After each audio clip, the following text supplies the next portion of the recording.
Oremos. Padre, queremos darte gracias en este día. Gracias por darnos la vida y gracias por darnos la oportunidad de abrir tu palabra. Habla nuestro corazón, afecta nuestra voluntad. Que tu palabra sea una delicia para realizar solamente tu voluntad. En Cristo Jesús. Amén. Vamos a seguir con nuestra serie sobre el libro de los Hechos. Que Dios traiga nuevamente, no solamente información, pero una transformación a nuestras vidas necesitadas de Él. En este día quiero empezar con una ilustración que va a ayudarnos a preparar nuestras mentes para que nosotros captemos, recibamos el contenido de la sección que nos toca en el día de hoy. Esta ilustración tiene que ver con un hombre que estaba pensando consigo mismo y él empezó a hablar y a decir esto. Entonces es malo ser malentendido. ¿Por qué? Porque Pitágoras fue malentendido. Y no solamente Pitágoras, pero también Sócrates fue malentendido. Y no solamente Sócrates, pero también Lutero fue malentendido. Copérnico fue malentendido. Newton fue malentendido.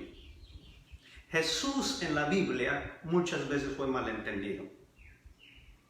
Y terminó pensando este hombre consigo mismo. Entonces, el ser alguien importante que busca hacer algo en beneficio de los demás implica que será malentendido.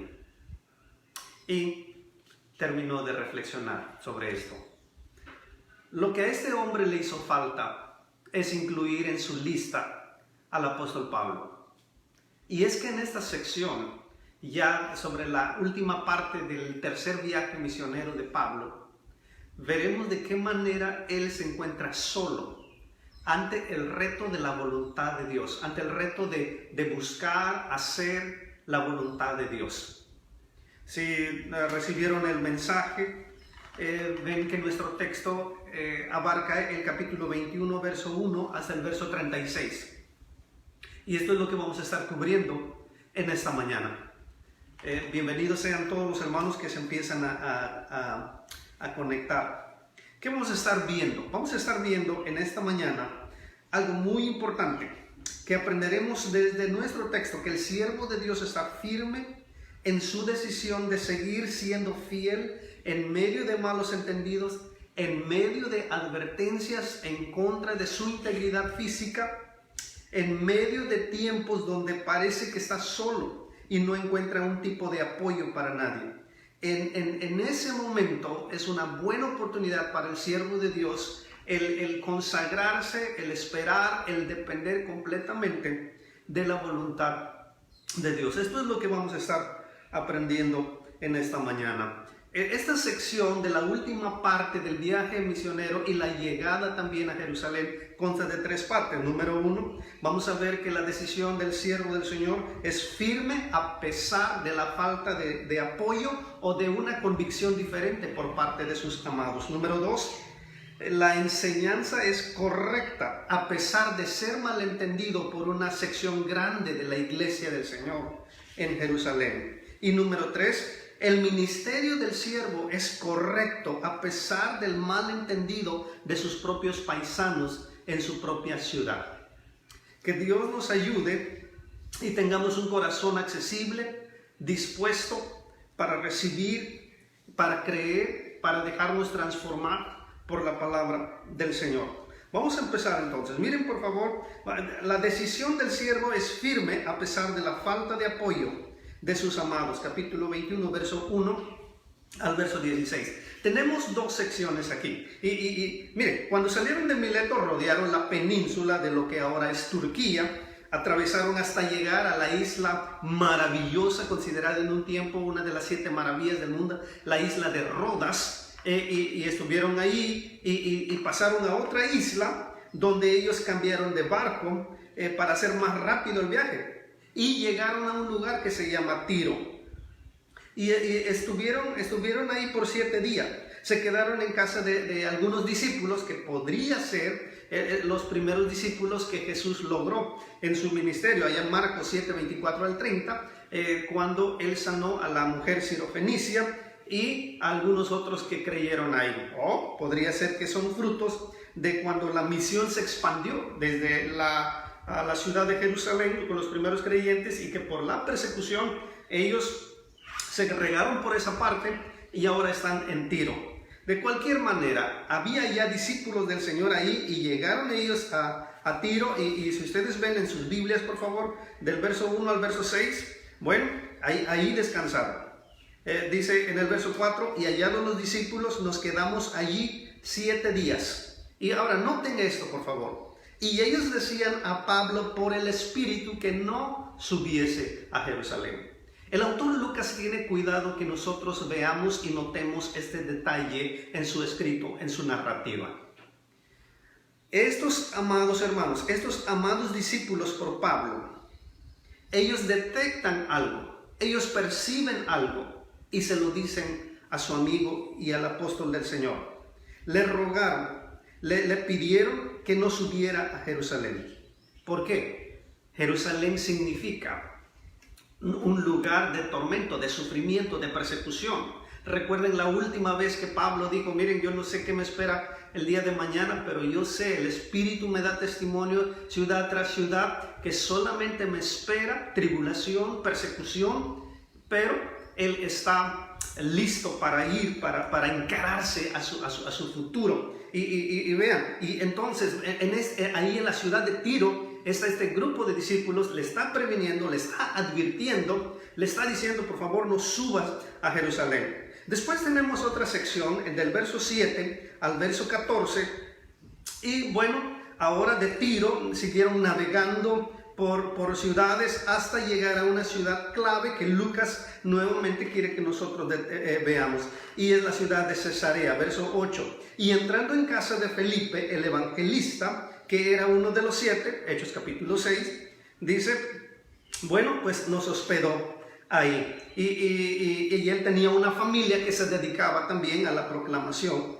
de la palabra, del evangelio. Verso 11, dice, bueno, la última parte del verso 10 dice que un profeta descendió de Judea llamado Agabo, la segunda vez que aparece este profeta, dice que viniendo a vernos tomó el cinto de Pablo, atándose los pies y las manos, dijo, esto dice el Espíritu Santo, así atarán los judíos en Jerusalén al varón de quien es este cinto y le entregarán en manos de los gentiles. Nuevamente, una segunda advertencia que Lucas registra y que nosotros necesitamos notar y ver. El apóstol Pablo, en su decisión, como lo vimos la última vez, en su camino, en su ruta, en su vía hacia la ciudad de Jerusalén, él está determinado, él está decidido ir a Jerusalén con destino a Roma. En su mente está la continuación de la extensión por medio de la proclamación del evangelio, por medio del anuncio de estas buenas noticias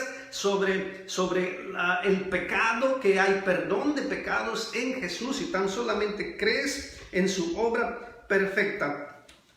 Pero rumbo a eso, él tiene que pasar estos retos, donde ve a sus propios amados que le están previniendo, le están advirtiendo, oye, no vayas allá a Jerusalén. Ven nuevamente ahora en Cesarea, en el verso 12. Al oír esto, le rogamos nosotros y los de aquel lugar que no subiese a Jerusalén. Segunda vez. Y esto no es casualidad en nuestro texto en esta mañana. Contribuye al énfasis que Lucas puso en esta sección, en la última parte del viaje misionero de Pablo. Él está rumbo a Jerusalén. Solamente le espera persecuciones, solamente le espera encarcelamiento, solamente le espera incomodidades, peligros, riesgos en contra de su integridad física. Sin embargo, él está decidido. Vean el verso 13, por favor. Entonces Pablo respondió, ¿qué hacéis llorando y quebrantándome el corazón? Me detengo por un momento para explicar esto.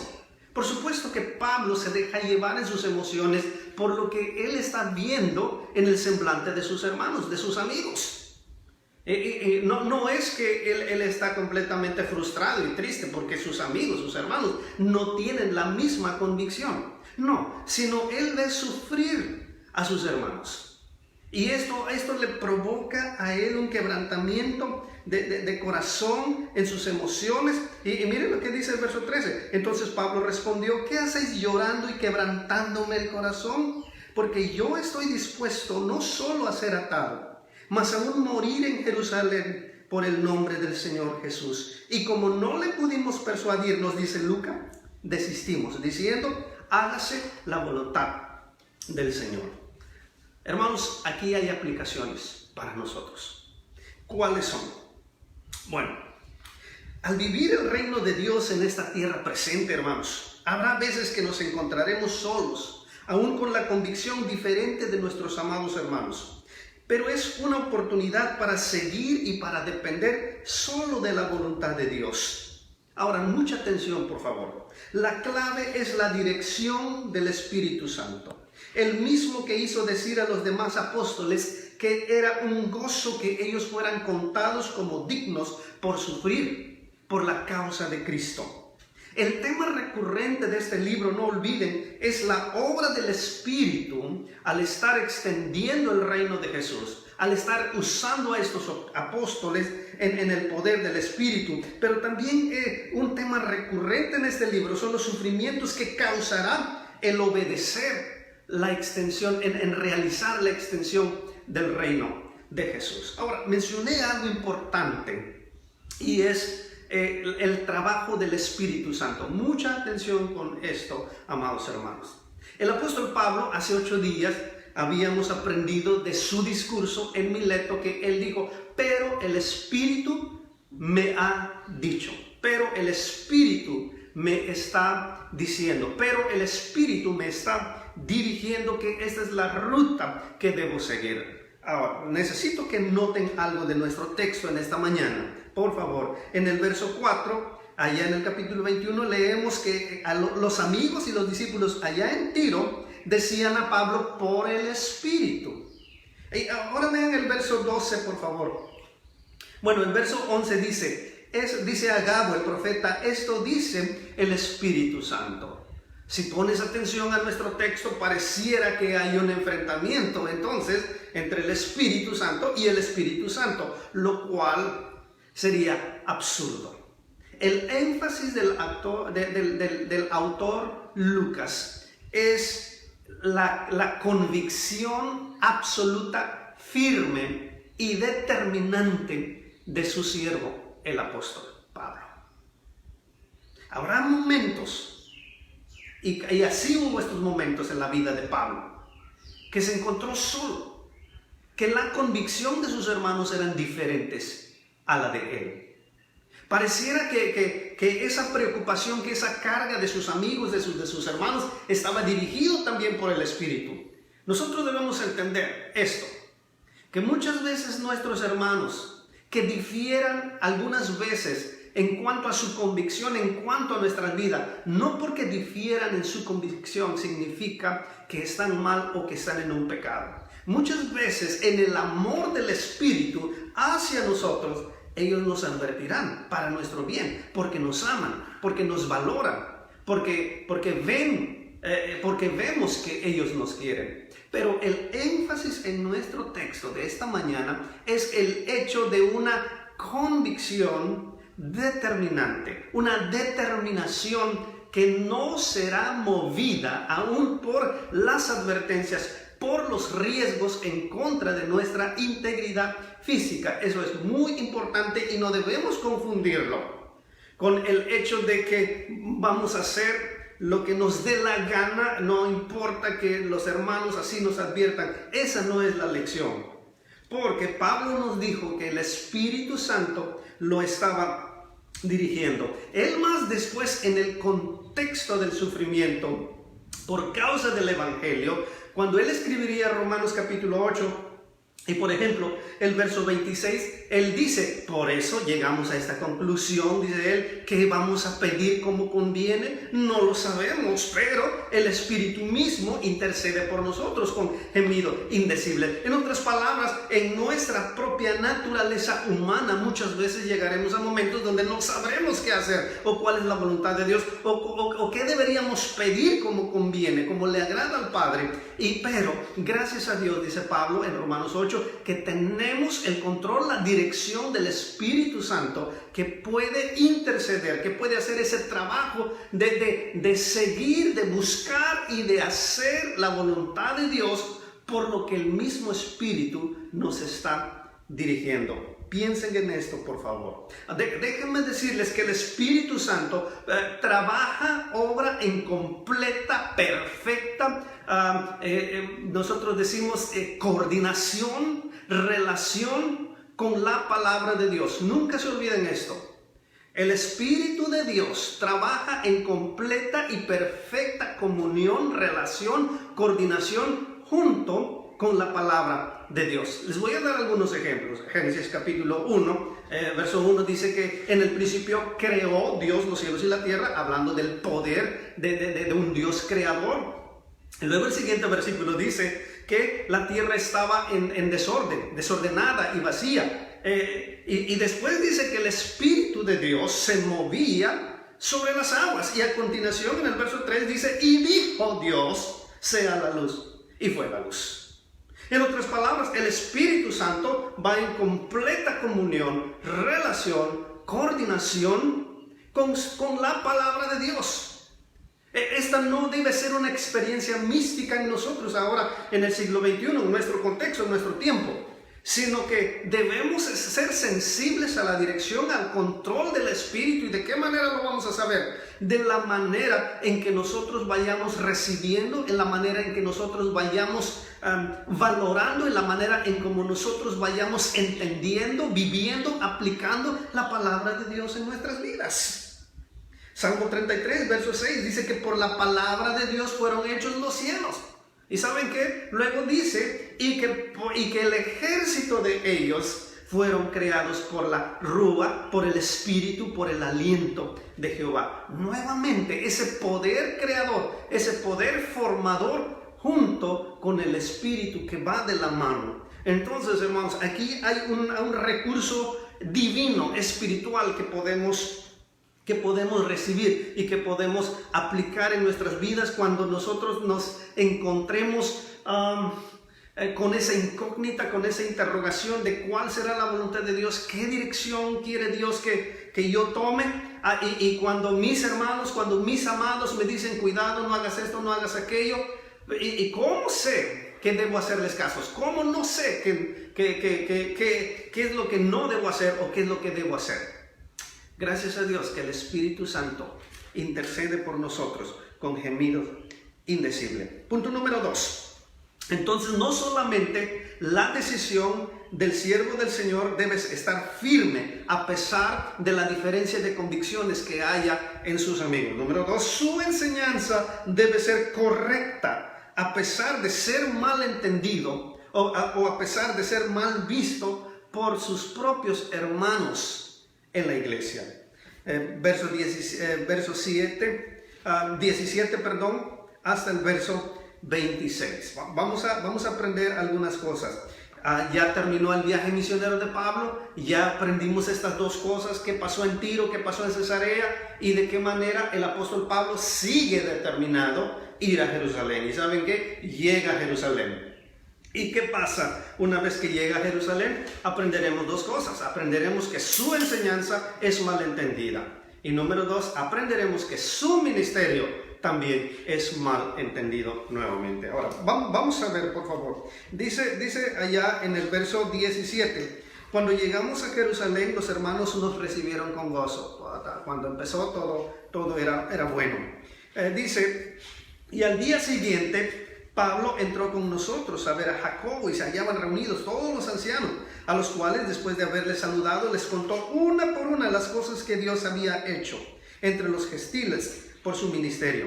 Cuando ellos lo oyeron, glorificaron a Dios y les dijeron: ya ves, hermano, cuántos millares de judíos hay que han creído, y todos son celosos por la ley. Para empezar, hermanos, hay un recuento del ministerio del apóstol Pablo en la iglesia madre en Jerusalén. Son recibidos por los líderes, por los pastores, por los ancianos allá en Jerusalén. ¿Cuál es la conclusión y el resumen que nosotros podemos hacer de ello? Que el poder del evangelio ha sido capaz de unificar a dos pueblos, derribando las paredes que había entre ellos.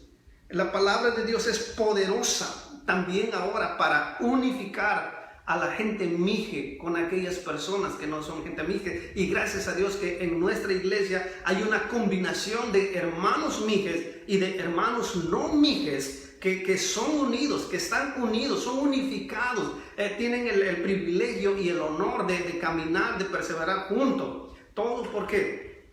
Por el poder del evangelio al cual ellos han creído. Entonces el apóstol Pablo siente esta responsabilidad de dar este reporte hermoso allá a la iglesia. Todos lo escuchan, los líderes son emocionados, ellos están glorificando a Dios por esto, y gracias a Dios por estos momentos que existen en esta situación de recibimiento, de reporte, de compartir, de escuchar lo que Dios está haciendo, alcanzando, uniendo a diferentes razas para la gloria de su nombre. Sin embargo, hay una mala lectura que una sección en la iglesia hace de la enseñanza del apóstol Pablo. Vean por favor el verso 21.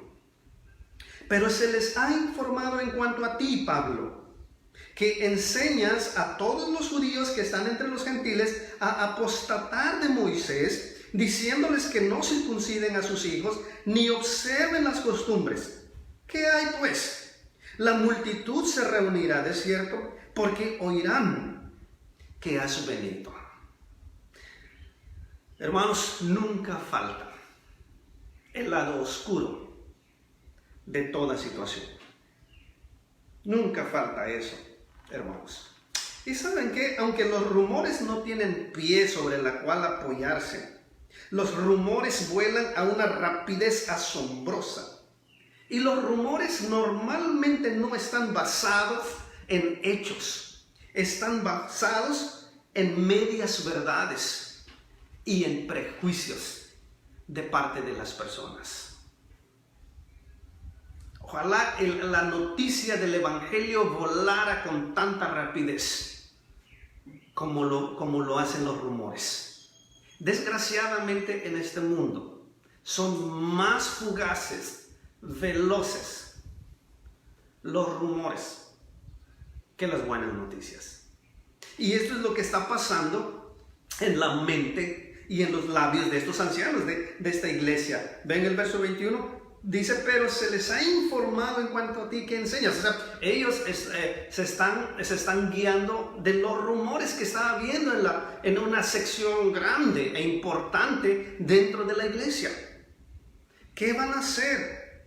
¿En qué consiste este rumor?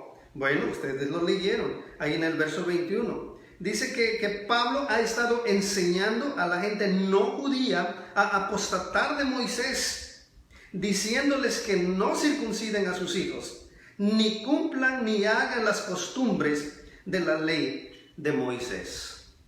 Este es el rumor. Pablo, está bien, gracias a Dios que has estado predicando el evangelio, pero hemos escuchado también que estás enseñando que apostaten a todo lo que tiene que ver con Moisés, que ya no circunciden a sus hijos, que ya no observen, ni cumplen, ni guarden todo lo que viene en la ley de Moisés. Este era el rumor que ellos habían estado escuchando, aceptado y que ahora le están comunicando al apóstol Pablo. Ellos hicieron algo para esto.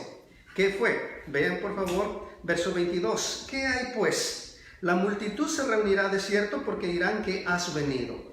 Haz pues esto que te decimos, Hay entre nosotros 4 hombres que tienen obligación de cumplir voto. Tómalos contigo, purifícate con ellos, paga sus gastos para que se rasuren la cabeza y comprenderán que no hay nada de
¿Qué significa esto? Significa que en la conciencia de ellos se debía cumplir todavía la ley de Moisés. Y no se olviden de del último concilio en el capítulo 15, donde los pastores dijeron, vamos a girar una carta y vamos a pedirle a nuestros hermanos nuevos convertidos, no judíos, que por favor no estén provocando a los hermanos judíos recién convertidos también. El tema es complicado. Por ejemplo, para los judíos cristianos, los gentiles cristianos no encuentran la salvación en las tradiciones judías. Para los judíos no hay una prohibición como tal de seguir cumpliendo esas tradiciones judías, pero debieran haber confiado que solamente la sangre de Jesús trae la salvación a sus vidas. Entonces es un tema complicado. Como Pablo en Gálatas diría, no es por cumplir la ley que tú serás salvo.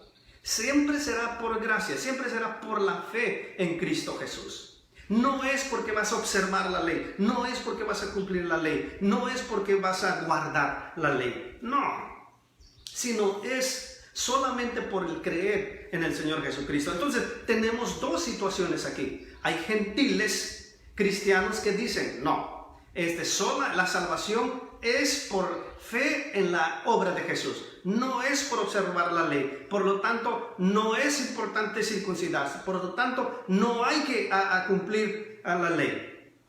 Y tenían razón en un sentido, sí, pero debían entender que sus hermanos jóvenes judíos allá en Jerusalén y en otras partes de ese mundo estaban en plena formación, en plena madurez, en pleno crecimiento. ¿Qué vamos a hacer, hermanos?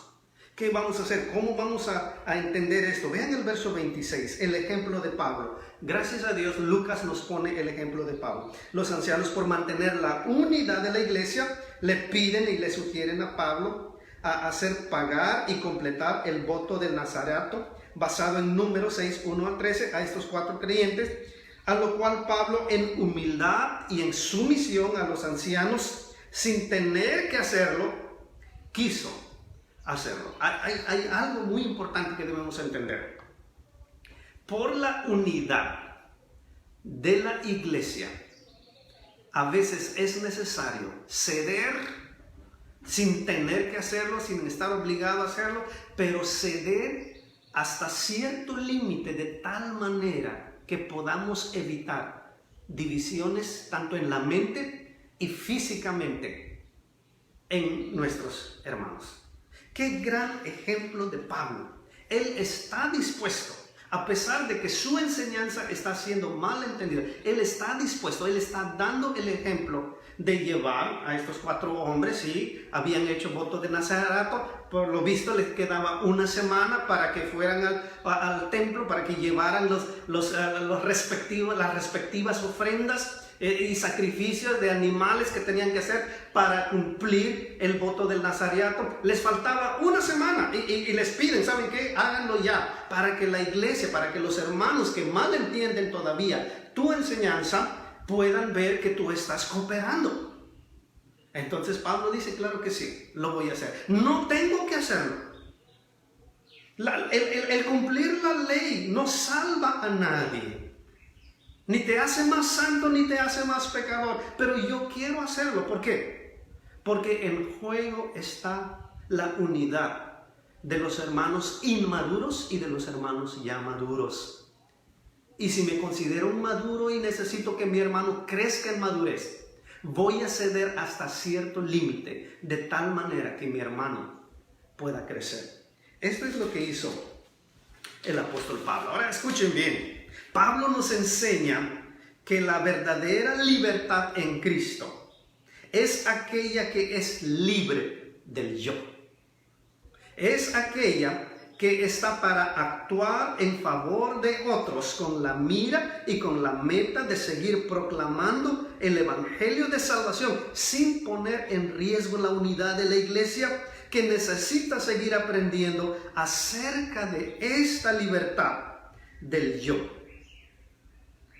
La libertad del yo. ¿Cuál yo, hermanos? Bueno, yo pienso que. No, yo quiero que. No, yo ordeno que.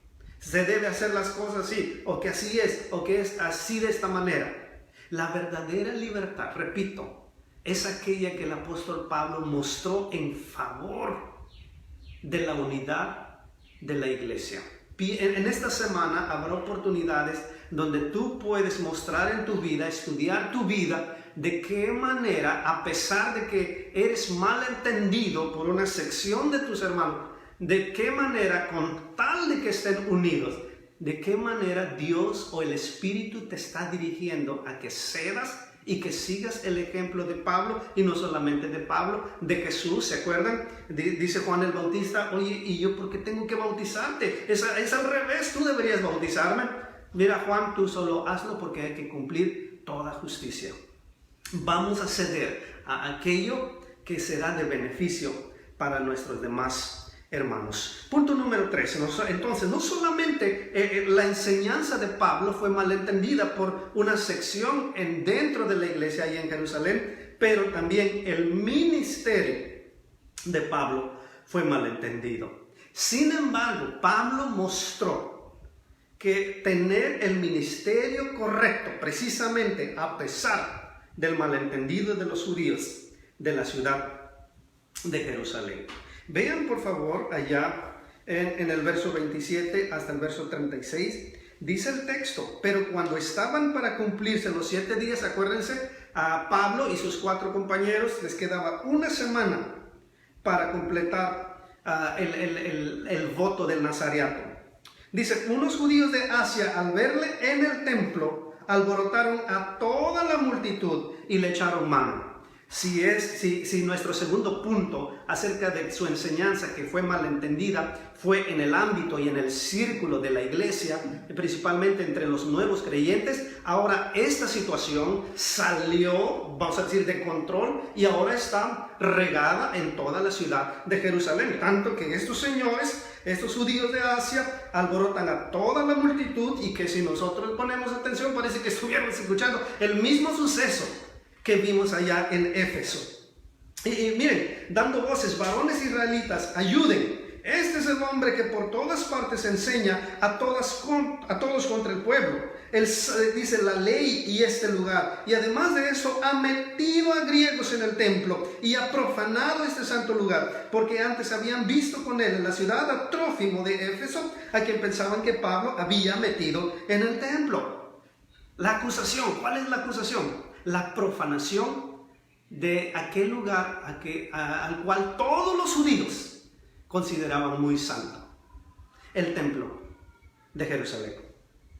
Y como Pablo había llegado con sus compañeros, y varios de ellos eran gentiles no judíos, y como habían visto a Pablo en el templo, ellos pensaban que había metido a sus hermanos gentiles también al templo. Ahora, ¿qué tiene que ver esto? Bueno, debemos entender que en el atrio, en el patio del templo, había un patio o una área específicamente que le llamaban el área, el patio o el atrio de los gentiles. Solamente podían estar ahí los no judíos. Había una pared que no podían pasar ellos. Los judíos tenían la bendición de estar un poco más cerca, pero no los gentiles, no los que no eran judíos. Miren, hasta el día de hoy, si ustedes van al internet, hay una piedra todavía, hay una estela grande todavía con una inscripción donde dice: ningún extranjero puede entrar a la barricada que rodea el santuario. A cualquiera que se le sorprenda haciendo esto, será culpable de su propia muerte. Debemos entender que los romanos, quienes gobernaban ese lugar, habían dado autoridad y permiso a los líderes religiosos del templo de poder cumplir esa advertencia. ¿Qué advertencia? Que si algún gentil no respetaba, no quedándose en el atrio de los gentiles y cruzaba esa barrera o esa pared acercándose más al templo, sería ejecutado seriamente, hasta la muerte. Bueno, así de serio y así de peligroso era lo que estaba pasando. Y el rumor y la acusación ahora es que el ministerio y el trabajo de Pablo es el estar profanando el templo, trayendo gente inmunda como los gentiles al templo. Esta es la acusación. ¿Cuál fue el castigo? Dice el texto que agarraron a Pablo y van a matarlo. Y si la guardia romana no hubiera intervenido, bueno, Pablo hubiera sido ejecutado en ese mismo momento. Pero Lucas nos ayuda y nos dice: no, Pablo está determinado a ir a Jerusalén, pero no se va a quedar en Jerusalén. Él quiere ir hasta Roma, llevar el evangelio hasta el mismo trono del César, donde reina César, donde reina el rey del mundo. Él quiere llevar el evangelio de Jesucristo. Él quiere hablar de un verdadero rey que gobierna los cielos y la tierra. Pero todavía no. Aunque pudieron ejecutarlo, todavía no, porque Dios en su providencia manda esta guardia, interviene, lo protegen. Habían como 1000 soldados en la fortaleza que se llamaba Antonia, en la esquina noreste del templo. Y bueno, nos recuerda igualito a Éfeso. Tanto que se necesitó también de la intervención de Claudio Lisias, 2 centuriones y tal vez 200 soldados que pudieran controlar a la multitud, rescatar a Pablo. Y cuando Claudio interrogó a la turba, ¿qué fue lo que causó todo esto? Había una confusión porque ni ellos mismos sabían cómo había empezado todo este alboroto. Pero el ministerio o el trabajo de Pablo era malentendido. Ahora, ¿qué necesitamos aprender de eso? Para esto necesitamos de la ayuda del Antiguo Testamento. Miren, en Ezequiel capítulo 44, verso 5 al verso 7, Dios trae un reclamo muy fuerte en contra de su pueblo judío. Y les dice: basta ya de abominaciones, basta ya de traer a los extranjeros incircuncisos de corazón, incircuncisos de carne, para estar en mi santuario y para contaminar mi casa. Basta ya de ofrecer mi pan, de ofrecer la grosura y la sangre. Y miren cómo dice: y de invalidar mi pacto con todas sus abominaciones. Esto es impresionante. Déjame impresionarte también con el texto. ¿De qué manera? Porque Dios en el Antiguo Testamento ciertamente dijo eso. Y puede ser que todos estos judíos allá en el tiempo de Pablo en Jerusalén, pudiera ser que ellos estaban basando muy fuerte en este escrito de Ezequiel capítulo 44. Pero estos judíos no entendían del todo cuál era el punto de Dios al decirle a Ezequiel que pudiera escribir esto. Lo que ellos no entendían, y ya se lo habían dicho, es que justamente la nación de Israel, como todo, como general, como total, había invalidado el pacto que Dios había hecho con ellos en el Sinaí. De ahí la necesidad que los profetas, cuyo papel principal era la de un fiscal, de venir y traer esta acusación en contra de ellos por su rebeldía, por estar invalidando este pacto hecho en el Sinaí, se necesitaba un nuevo pacto. Una nueva circuncisión, no de carne, pero una circuncisión del corazón. Las leyes de Dios debían ser escritas en los corazones y no en tablas de piedra. Y que solamente Jesús y su obra es la confirmación de este nuevo pacto. Y no solo aplica a los judíos allá en Jerusalén, sino judíos y gentiles, para todos aquellos que crean en Jesús. El ministerio de Pablo se limitaba a proclamar que en Cristo la pared intermedia había sido derribada y que judíos como gentiles ahora podían acercarse al lugar santísimo abierto por Jesús mismo. Este mensaje recorre por las venas del libro de los Hechos. Cómo Dios en Cristo está otorgando el don del arrepentimiento, el don de la fe a todos aquellos que creen, no que observan, no que hacen, no que cumplen la ley, sino a todos aquellos que crean en la muerte y resurrección de Jesús. Entonces, el ministerio de Pablo es el correcto, a pesar de estos malentendidos de parte de sus paisanos en la ciudad de Jerusalén. Nuevamente, amados hermanos, nuevamente miren lo que hace el control del Espíritu, la guía del Espíritu, controlando, dirigiendo a sus siervos en el camino de la voluntad de Dios. En la vía dolorosa, la escuela de Jesús a través de tribulaciones y persecuciones por causa de salvar y rescatar al que se había perdido, y sus siervos van detrás de Jesús. Y considerándose dignos de sufrir por causa de Jesús. Esta es una lección que debe estar resonando en nuestra mente en esta semana. Y vamos a culminar. Sí, como dijo este hombre que pensaba consigo mismo, entonces el hacer algo en beneficio de los demás traerá malos entendidos, implica malos entendidos. Puede ser, porque lo vimos en Jesús principalmente. Y lo vimos en sus siervos. Y vimos que muchas veces se sintieron sin el apoyo o sin la misma convicción, como lo hemos visto allá en Tiro y en Cesarea con Pablo. Sin embargo, Pablo está determinado a seguir adelante con la extensión del reino. Que Dios nos ayude en esta semana a que nuestra determinación pueda crecer en seguir adelante. No importa que tengamos amados hermanos o amigos que nos adviertan que vamos a sufrir. No importa que difieran en convicciones. Lo que importa es que nosotros descubramos y sepamos hacer la voluntad de Dios. No importa que estemos solos. Número 2, nuestra enseñanza debe ser la correcta, aunque puede que sea mal entendido por los demás y que genere rumores de que estamos enseñando mal. Debemos de predicar, como Pablo le dice a Timoteo, a tiempo y fuera de tiempo. Número 3, nuestro trabajo muchas veces será malentendido. Nuestro trabajo muchas veces será visto como el que estamos profanando la fe, la creencia y costumbres de las personas que difieren de los asuntos del Evangelio. Aún así, en humildad, debemos aceptar eso y debemos ver que lo único que nos importa a nosotros es el de seguir manteniendo la unidad de nuestros hermanos, es el de querer sufrir cuando nos malentiendan y cuando no nos apoyen y cuando aún así nos cueste persecuciones, como a Pablo en esta turba que hubo en Jerusalén. Aún así, él es fiel a Dios. ¿Por qué? Porque está determinado a ser fiel a Dios de principio a fin. Que Dios pueda bendecir tu vida en esta semana.